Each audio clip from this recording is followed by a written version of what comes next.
Hi, everyone. Welcome to episode 355 of the All Dolphins podcast on this Monday, September 9th, 2024, day after the regular season opener, the first Sunday of the NFL season, I should say, around the NFL, and only 3 days before the Dolphins are right back at it against the dreaded Buffalo Bills. And with that in mind, I am pleased to welcome as our guest today, Sal Capaccio. He is a Bills reporter, sideline reporter, host of the Extra Point WGR on WGR 550, sometimes guest on Pat McAfee's show. I'm reading your Twitter bio right now. Former high school football and track coach. I like that. And a drummer as well. Very nice. Father of Max. All of that good stuff. Sal, thanks very much for joining me. You got it. And actually, I was a high school coach and teacher down in Florida. For 16 years, I lived over in the West Coast, a little south of Sarasota. Great times. And now I'm sitting here in very much Florida-like weather in Buffalo in my car with the rain pouring down. It's that time of day where in Florida it's always raining, but it's happening here in Buffalo today. Well, not raining here, but it is hot. And I'm sure the Bills are thrilled that this was a night game in September as opposed to what we saw in 2022, which is a major source of friction for Dolphin fans versus Bills fans and all that. We won't get into that. Where to start? I guess we'll start with the week one matchup for the Bills, which was against the Arizona Cardinals, 34-28, tight win, but it's a win. How would you assess their performance in that game? Not a good start. The Bills did not play good football early on, especially on defense. Offensively, they were actually moving the ball. They hurt themselves.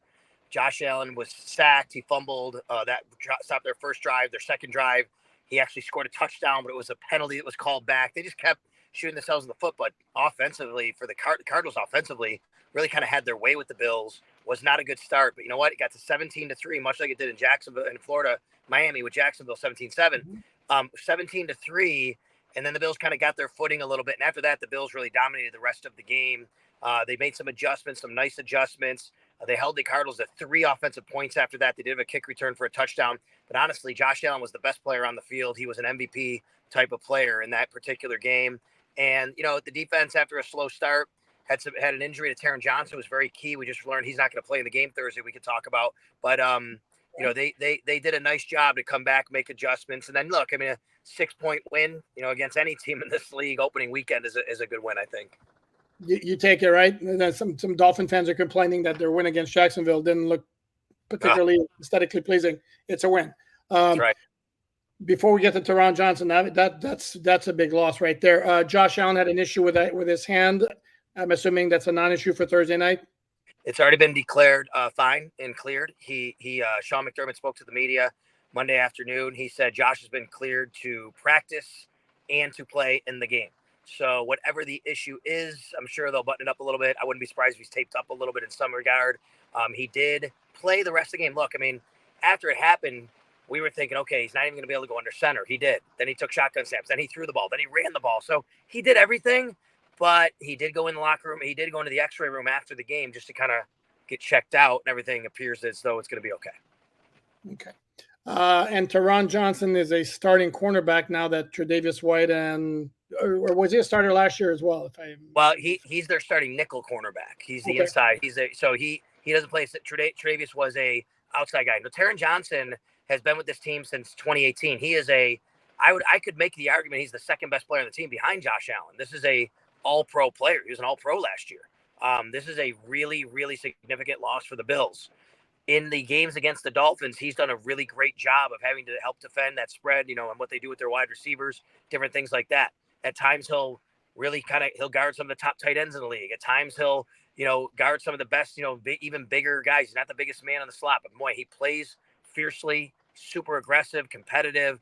He's a really fantastic player. But the Bills do have a very nice backup in Cam Lewis, who I think could start on a lot of teams in this league. He actually had to come in. Taron Johnson got hurt 7 plays into the game, Alan. And Cam Lewis has been here 6 years. He had to shift from playing a dime safety role to being the backup nickel and didn't miss a beat. So he's not Taron Johnson, but you could do a lot worse in this league than Cam Lewis as a backup nickel. And sure, you'd love to have Taron because then Cam is freed up to do a lot of other things. But I think they have a lot of faith in Cam Lewis to be able to play. He's played a lot of football for this team over the last 6 years. Okay. I think the perception outside of Buffalo is that because they lost so many big name guys on defense, Poyer, Hyde, Tre'Davious White, Leonard Floyd, and then Teron Johnson goes out, Matt Milano in training camp, that the defense could be an issue for the Bills. Are you buying that, or you still think this is a good group? Oh, I mean, it's an issue to a point. I mean, it just depends on exactly how people want to define that, I guess, because yeah, that's a lot of those are a lot of players that did a lot of great things for this organization. Look, the truth is, Jordan Poyer wasn't the same Jordan Poyer last year, and I'm sure that he's been a little bit rejuvenated in Miami. That's great. We all love Jordan here in Buffalo for what he did. And Micah Hyde wasn't the same Micah Hyde last couple of years. These are mid 30-year-old safeties, I mean 32, 33, 34 years old that these guys are. And they weren't quite the same athletically. They've dealt with injuries. So the Bills moved on from them, but listen, that's a lot of experience and leadership and knowledge out the door as well. So they had to replace them. And then on top of that, Mike Edwards, who they signed in free agency, Cole Bishop, who they drafted, have been dealing with injuries. So neither's been able to play or get on the field and start. Now, Cole Bishop didn't get a jersey. He was inactive Sunday. I wouldn't be surprised if maybe he's playing Thursday. We'll see. I think Mike Edwards is inching closer to being able to play. They've both been field participants in practice. So we'll see where that goes. And then obviously Matt Milano, that's a huge injury for this team. But again, they played 12 games without Matt Milano last year. They still won the division. I mean, this is a team that has been able to overcome these injuries. I think the names of these players, Alan, is what really gets people. Yep. But the God's honest truth is they haven't played a lot of football, a lot of them because of injuries. Tre'Davious White's missed most of the last 2 years, actually, with injuries. The ACL, the Achilles, and they've had to get by without him. And that's why they traded for Rasul Douglas, who was terrific when he got here. And and Christian Benford's been starting for a while. So Sean McDermott's a good defensive coach. They'll piece it together. It's not quite the same group. I think it's going to take a little while for them to get exactly where they want to be. But I think there's a lot of faith that group can still be, one of the best in the league. Okay. Another big name, older guy is Von Miller, who last year didn't have a whole lot, didn't seem like it. Is there a reason to believe that he's going to be more like the old Von Miller than 2023 Von Miller? He was really good on Sunday. He had his first sack since 2022 before injuring the knee in Detroit on Thanksgiving. But even when he didn't have that sack, he was impacting the game way more than he ever did any time last year. I think Bills fans are very pleased with what they saw from Von Miller. Now, he is also, 34 years old. He's coming off the injury. How sustainable is that? He played less than 50% of the snaps, and I'm guessing that's going to be the case most of the year this year. But he's going to be out there. He's going to be a big part of what they do pass rush-wise. And I think, what I saw on Sunday, I was very, very pleased. Now, a game in 5 days, or 4 days for him, like what is that like? We'll see what that looks like for him. But I think he looked in one game a million times better than he did in any game last year. Okay. And that could make a big difference for that defense. Strength of the Bills defense, would we say that's the defensive line? Yeah, for sure. Listen, Greg Rousseau is a monster. Obviously, you're familiar with them hitting down in South Florida. He played for the Hurricanes, drafted by the Bills in 2021. Going into his fourth season, they've already picked up his fifth-year option for next year. 3 sacks on Sunday. He's only the second Bill ever in history to start off with 3 sacks on opening weekend. The last one was, gotta remember his name now. I forget his name, but he was in 1983 or 1984 it happened, so I apologize. Bruce Smith. No, it wasn't Bruce Smith. That was 85. Bruce Smith today. So Bruce Smith never even did that. 3 sacks in the opener, right? So anyway, he's been terrific since camp, since preseason. Greg Rousseau. I think this is going to be a problem for a lot of defenses around the league to defend Greg Rousseau. He's a great run defender already, and now he's added being pretty much a premier pass rusher, it seems, to his repertoire. And then on the other side, you have A.J. Epinesa, who he's a guy who's a pretty good floor. I don't know what his ceiling is. He does a nice job. He's had actually his best games against Miami maybe over the course of his career. He's done some nice things there. You have Von Miller, but then in the interior, Ed Oliver, Daquan Jones. This is the strength of their defense, as you said. They're very comfortable in their defense, their defensive line, their defensive front seven. I think even with the injury to Milano, with Terrell Bernard at middle linebacker, who they're very confident in. Terrell Bernard, I think, is a fantastic player. I would say their front seven, but specifically, yes, their defensive line is probably their strength. Okay, moving over to the offense. From the outside, to me, it looked like getting rid of Stefon Diggs was addition by subtraction. Where did you sit on that particular equation? It's tough to say. And I think when people say that, not that you're saying this necessarily the way you said it, I think when people say that, it's almost like a slight on him as a person or personality. And that's not the case. I think that he's a good person and he's a great player, right? We know that. But I do think there's an aura about Stefon that comes along with having a guy like that on your team. And I think, I think Tyreek Hill's the same way like this, which is when he's there, a lot of it's about him, the attention, right? Which is for good or bad. He's a great player, but you're always trying to get him the ball because you want to, because he's great. And then, if he's not involved, why that? Why is he not getting the touches? And if he does have a lot of touches, oh my God, it's revolving around him and they got to get more involved. It's almost like a story no matter which way you do it. It's a lose-lose, right? And that's, I think, what happened with Stefon Diggs here in Buffalo, which was it didn't matter how the Bills used him. There was always a storyline around it. And there was always the undercurrent of, him wanting more targets or needing more targets. And does Josh Allen have to feed him? Now you think about a guy at 30 years old, to get a second-round pick for him, I think that was time to move on. It just seemed like the relationship broke apart. They had to move on. And the Bills really want to move to this offense, Alan, and they have done this. They did it already in week 1, where it's about everybody. It's not about one guy. 240 targets out the door between Stefon Diggs and Gabe Davis. Where are you going to replace them? You're going to replace them with 5 or 6 guys, not with 2 guys. And that's really what they're trying to do here. Josh Allen on Sunday, 10 different receivers he targeted, 9 different players had catches, and all of them totaled double-digit yardage. The high watermark for the team was 4 catches, 51 yards, Keon Coleman. That seems like, oh, my God, you have a guy better than that.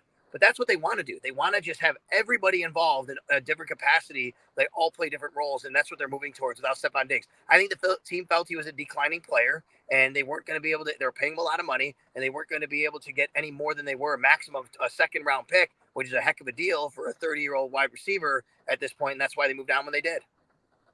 Yeah, and I know there are certain Dolphin fans who are like, well, you just wait to see what happens to Josh Allen now when he doesn't get to play with Stefon Diggs, who's the only reason that his career took off in 2020 when he arrived. And I'm thinking, yeah, no, try again. The dude's really, really good. And Josh Allen as a rookie, I remember him watching him and like, man, if he ever harnesses that's the wildness with his throwing, that dude's going to be a problem. And then lo and behold, it coincided with Stefon Diggs arriving, but I think the dude was going to be a stud regardless. You know how people say all the time, like, was it Brady or Belichick? No, it's not on the same level. And the reality is they needed each other, right? I think in this situation, Stefon Diggs and Josh Allen needed each other. He was already a fantastic receiver, but he elevated his game too when he got to Josh Allen. And Josh Allen elevated his game with Stefon Diggs. But the elevation started before that from Josh when he had Cole Beasley and John Brown the year before he had Stefon Diggs. And he had a really fantastic year. There's no doubt that Josh needed Stefon to take that next step. A guy like Stefon, a number 1 true alpha receiver that he can get the ball to. Josh Allen is still, look what he did on 4 touchdowns he accounted for on Sunday. With or without Stefon Diggs, Josh Allen's still one of the best players in this league. He's an MVP type player. Oh, no, I agree. And then I get dumped on by some Dolphin fans because I praise him and they think I'm in love with him. And I have a man crush on him. The dude's just really good. And Dolphin fans should know this considering what a problem he's been for them, because it's 10-1, 11-1. Yeah. I mean, and it's like even early in his career when he was a bit inconsistent, it was like every time he would play the Dolphins, he was on his game. Now it's a different scheme with the Dolphins have with Anthony Weaver. From the Bills' standpoint, do you see any reason why Josh Allen would have problems with his defense? No, not necessarily. But, when Vic Fangio was hired, I made a point. I have a lot of respect for Vic Fangio. He's done a lot. He's a fantastic defensive mind. But I went back and looked, and I said, every time Josh Allen's played a Vic Fangio type defense, he's excelled. So I wouldn't expect anything different. And sure enough, that's what happened. I mean, he still did a great job against Miami's defense last year, the Vic Fangio defense. We'll see now. To me, it's not the scheme. To me, it's the loss of players on the Miami defensive side of the ball. Bradley Chubb obviously hurt. Now I know that Jalen Phillips, who I'm a big fan of, by the way, had the sack last week and coming off the Achilles. But they lost Christian Wilkins. I think that the Bills know their personnel pretty well, Miami's personnel. They kind of know what to expect. And yeah, this has been the Josh Allen show every time that they played him. So, but we'll see, right? I mean, I'm sure Anthony Weaver, who we know here in Buffalo, he was a defensive line coach in Buffalo several years ago. I'm sure that he'll have some new wrinkles dialed up for Josh Allen, and we'll see how they want to play him. But I think the Bills, for the most part, that's the advantage of playing a Thursday night game after a Sunday game. These two teams know each other. There's not going to be any surprises for the most part. I had a really good question to ask you, and it just completely slipped. Oh, okay. Can you help me, or maybe tell me I'm crazy here? This notion that the Bills can gain some good intel And that's the only reason they signed Mike White to the practice squad. Can you help me out, Clear, and tell the fans here it's so overblown? Or maybe you think I'm crazy and it's not overblown. I would say it's somewhere in the middle. Let me explain it this way, the way I look at it, to be honest, which is I don't think that's the only reason they signed him. The Bills aren't going to sign Mike White because he was released for the Miami Dolphins. I think the Bills like Mike White. The added benefit is you play the Miami Dolphins on a short week in week 2. Who better to run the scout team than Mike White? I mean, he's just there. He knows exactly what to run, how to look, what the look's going to be. But I do think it's overblown when anyone says, oh my God, Intel, he knows the plays. Look, I've been around this league long enough. You have as well. They change stuff up all the time because of this. There's always connections. There's always guys moving from team to team. If that were the case, every single week, somebody would know the plays of the other team. They're going to have different wrinkles. They're going to have different audibles. No doubt about it. It's not like he was released last week. He got released at cutdown day. They know they're going to be releasing players. Every team does. They go on to other teams at some point, and they're going to carry intel with them when they go on to those other teams. So I do think the added benefit will be Mike White can help the Bills prepare a little bit better because he was just there. He can run their scout team, and he'll say, look, this is kind of what they've been doing a little bit. They'll be able to kind of put that game plan in. But I don't think he's getting in some dark room going somewhere, here's the audible for this, here's the audible for that. They can try that. There's no doubt. They'll probably ask him for it. But I think the Miami Dolphins will be smart enough to know to change some things up. Correct. And like I used to coach baseball. That's like you just come in with like a different signal to erase everything 100%. Else that I say after that. I mean, so, that's right. As somebody who covers the Bills, do you usually go into the Dolphins game thinking Dolphins the Bills are going to win? And if so, do you have that same feeling for Thursday night, or is this still a bit more up in the air?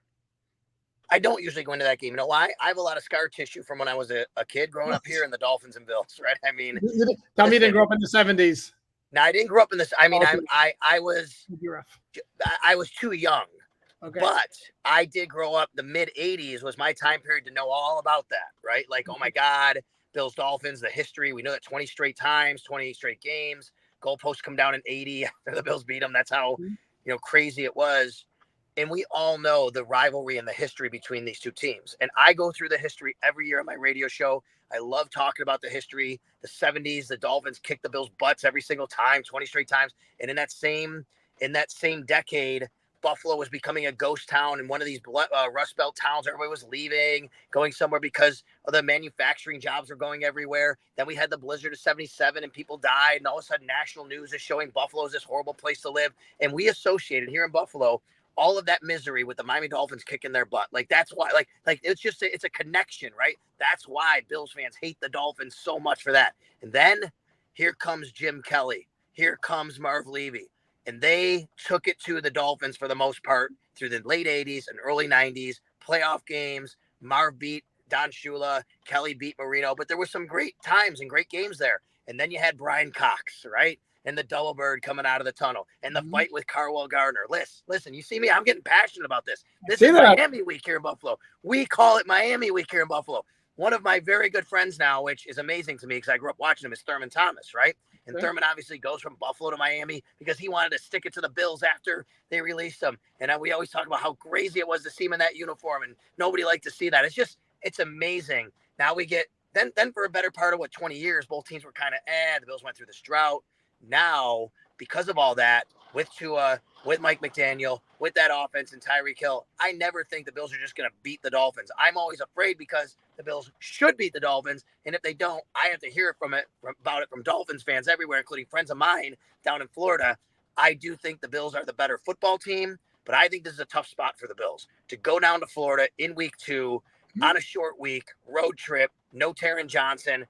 I would not be surprised at all if the Dolphins come away with a victory here, but it is a long season, and I think history has shown that even if the Dolphins are ahead around, I don't know, Halloween, Thanksgiving, that does not guarantee them anything.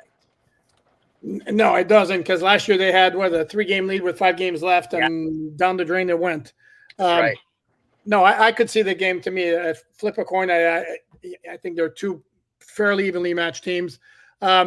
Taron Johnson, the only injury of note. I think you mentioned the other two safeties, Cole Bishop and those guys are still working through things. So, I don't know. Damar Hamlin started at safety on Sunday. He might start again. They want to get Cole Bishop in. He hasn't played yet. He's a rookie, right? But they really like him, and he's going to be a fantastic player, I think, once he plays, but he was dealing with shoulder injury throughout most of camp. He's been practicing, but I think maybe they held him back because they had a game in 5 days and they want to make sure that he's ready. Mike Edwards, same thing. He didn't really play much. He played some special teams. Dwan Smoot, a really nice player who played for the Jacksonville Jaguars the last several years. The Bills signed him in free agency. He's a guy that's really important to them because he plays inside and outside in the defensive line. Came up with a toe injury last week and suddenly was inactive. He's not going to play either Thursday. Most likely not going to play, I should say. Sean McDermott said it looks like he's trending towards him being unavailable. There were a few other guys who were a little bit banged up, but I think those are the ones right now that we're sure on. Taron Johnson, Dwan Smoot, and then Josh Allen is going to play, like we said. A few other guys banged up here and there, but I think they should be okay. Okay. And last thing I have for you, Sal, in a big picture type of way, do you still see the Bills as a potential Super Bowl contender in 2024? As long as you have number 17, you're a Super Bowl contender. That's just the way it goes. I mean, look at this league, right? If you have an elite quarterback, you have a chance to win football games. You have a chance to win in the playoffs. You have a chance to go to and win the Super Bowl. Are they the same team? No. But this doesn't have to be a step back year. It doesn't have to be a reset year. The Bills aren't calling it that. They're calling it a transition year. And even though they've lost a lot of those names and players that you talked about a little while ago, they actually are younger and more athletic in some places. I think that they're actually better than people think in some places. They're also going to be going through some growing pains in some places. The bottom line is still an excellent coaching staff, excellent front office, and one of the top quarterbacks in the league. That equals Super Bowl contender. Fair enough. Sal, thank you very, very much, everyone. I hope you enjoyed this episode, this edition of Behind Enemy Lines. Please like, subscribe, share all that good stuff you do. Big thanks to Sal Capaccio. You can find his work on Twitter, or you can catch him on Twitter at Sal Sports. Again, reminder, Bills reporter, sidelines, host of the Extra Point on WGR. Fact check me here. That's right. That's WGR 550. You got it. Just go to Sal Sports. It's all there. There you go. That takes care of it. Sal, very much appreciated. And then everyone, thanks for watching, and we'll catch you later.